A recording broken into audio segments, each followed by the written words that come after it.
Conheça agora 20 erros de português que você não pode cometer. Chega de adiar para depois o que nós podemos aprender agora, não é mesmo? Adiar para depois? Opa, espera aí. Isso está soando muito estranho, não?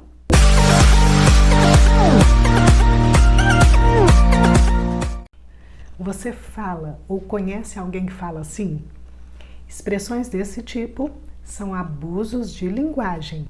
São excessos que nós não devemos cometer, mas que acontecem o tempo todo à nossa volta. É sobre isso que nós vamos falar aqui nessa aula. Eu sou a Julieta de Souza, professora de língua portuguesa e escritora. Falar e escrever bem, de acordo com a língua padrão, exige de nós uma prática constante. Devemos estar sempre aprendendo, porque a língua ela é dinâmica e é por isso que eu estou aqui, para não adiarmos o que podemos aprender agora juntos. Bem, na expressão adiar para depois, a própria palavra adiar, que é um verbo, já traz implícita o seguinte significado: deixar para outro dia, deixar para depois. Devemos escrever apenas adiar, sem necessidade de colocar a expressão para depois. Na frase eu subi para cima, temos aqui um excesso de palavras, porque o verbo subir por si só já indica a noção de erguer-se para cima. Então basta dizer eu subi. Na frase eu desci para baixo, a mesma coisa. O verbo descer, ele traz implícito no seu significado a noção de que eu vou me dirigir para baixo. Devemos então dizer simplesmente eu desci, em casos como esse. Observe que na linguagem, menos pode ser mais. Ser simples é ser elegante. Ser atencioso também. O tempo todo nós vamos ouvir as pessoas dizendo expressões desse tipo. Mas nós não vamos dizer também assim só porque todo mundo está dizendo, não é? Você, assim como eu, quer fazer a diferença? Bem, nós já sabemos que na literatura existe uma figura de linguagem que se chama repetição. E essa figura de linguagem é muito bem-vinda. Então, quando é que nós podemos repetir e quando não podemos repetir? Na literatura, nós temos o pleonasmo. Temos o pleonasmo literário e temos o pleonasmo vicioso. O pleonasmo literário, ele é uma forma legítima de comunicação. Ele é a repetição de um termo ou então o reforço do seu significado. Usa-se uma repetição para realçar uma ideia. Na frase, por exemplo, vi com estes olhos que a terra há de comer. Se eu vi, eu só posso ter visto com os olhos. É ou não é? Então há aqui uma repetição de sentido. Vi com estes olhos. E quem é que vai duvidar que eu vi alguma coisa depois de usar uma expressão desse tipo? Bem, nesse caso, temos aqui uma figura de linguagem, um pleonasmo literário. Por quê?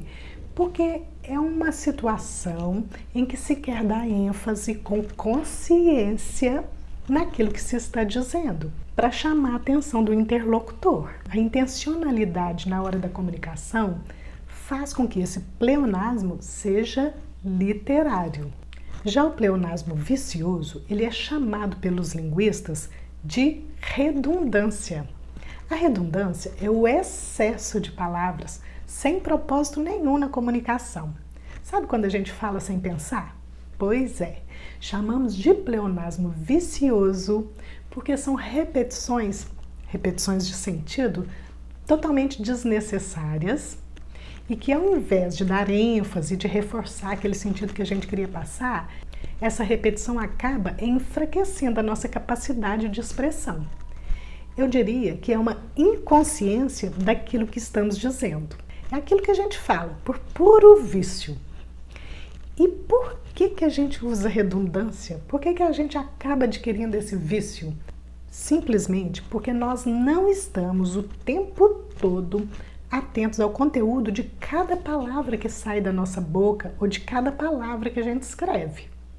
Quantas vezes nós nos esquecemos que precisamos pensar antes de falar? Precisamos pensar sobre cada palavra que vai sair da nossa boca antes que ela saia. Ou precisamos pensar em cada palavra que vamos escrever antes que ela seja escrita. O que nos falta quando usamos a redundância é a consciência do conceito, do significado de cada palavra que vamos emitir. E cá entre nós, é preciso muita paciência para a gente ficar bem atento a cada palavra que vamos emitir. Isso é ruim? Claro que não, isso é ótimo. A paciência, ela é uma virtude que transforma a nossa vida, a vida de relação. Se tivermos paciência para observarmos as palavras antes que elas saiam da nossa boca, se observarmos o que cada palavra que vamos dizer ou escrever significa antes que seja dito ou escrito, se observarmos o pensamento que move cada palavra, é claro que nós estaremos treinando, gente, para sermos mais pacientes em todos os campos da nossa vida. E também estaremos treinando para sermos mais atentos, é óbvio. Não se esqueça, o pleonasmo ele é considerado figura de linguagem quando ele é usado conscientemente para reforçar uma mensagem. E ele é considerado vício de linguagem quando usado desnecessariamente. Então vamos lá, vamos ver 20 expressões que nós temos que ficar bem atentos para não sairmos repetindo por aí que nem papagaio, não é mesmo? Temos aí o clássico subir para cima, que devemos usar simplesmente subir. Descer para baixo, que devemos usar simplesmente descer. Assim como esses dois, temos o entrar para dentro. Se vamos entrar, é óbvio que é para dentro, então devemos usar simplesmente entrar. A mesma coisa acontece com sair para fora. Se vamos sair, é óbvio que é para fora, então devemos usar simplesmente sair. O adiar para depois, que já vimos que devemos usar simplesmente adiar. Pequenos detalhes. Ora, não existe detalhe grande, todo detalhe é pequeno, então devemos usar simplesmente detalhes. Conclusão final. Essa é ótima. Você já viu a conclusão aparecer em outro lugar que não seja no final? Então devemos dizer simplesmente conclusão. Encarar de frente. Ora, se estamos nos encarando, é óbvio que é de frente. Devemos dizer simplesmente encarar. Repetir de novo.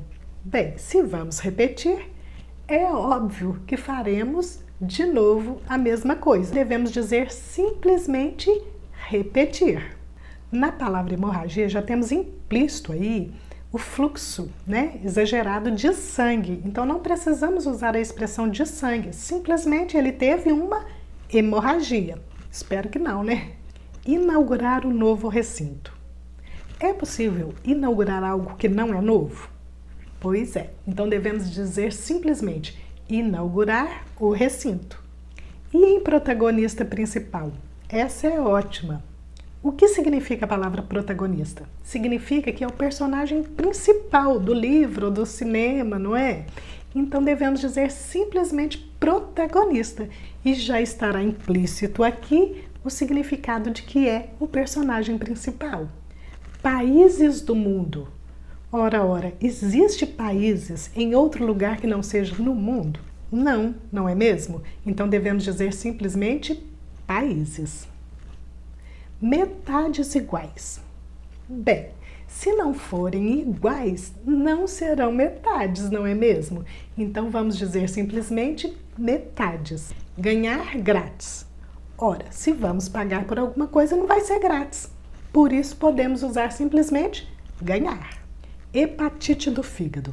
A palavra hepatite significa que há uma doença no fígado. Já está implícito na palavra hepatite que se relaciona a fígado. Então devemos dizer simplesmente hepatite. E todo mundo já vai entender que é algo que está ocorrendo no fígado. Essa é ótima, gente. Acabamento final. Tem jeito de acabar algo que não seja no final? Então, devemos dizer simplesmente acabamento. Conviver junto. Se vamos conviver, é óbvio que será junto. Não há necessidade da palavra junto. Simplesmente devemos dizer conviver. Surpresa inesperada. Ora, se é uma surpresa, tem que ser inesperada. Se não for inesperada, não será uma surpresa. Criar novos empregos. Será possível criar algo que não é novo? Por isso, devemos dizer simplesmente criar empregos.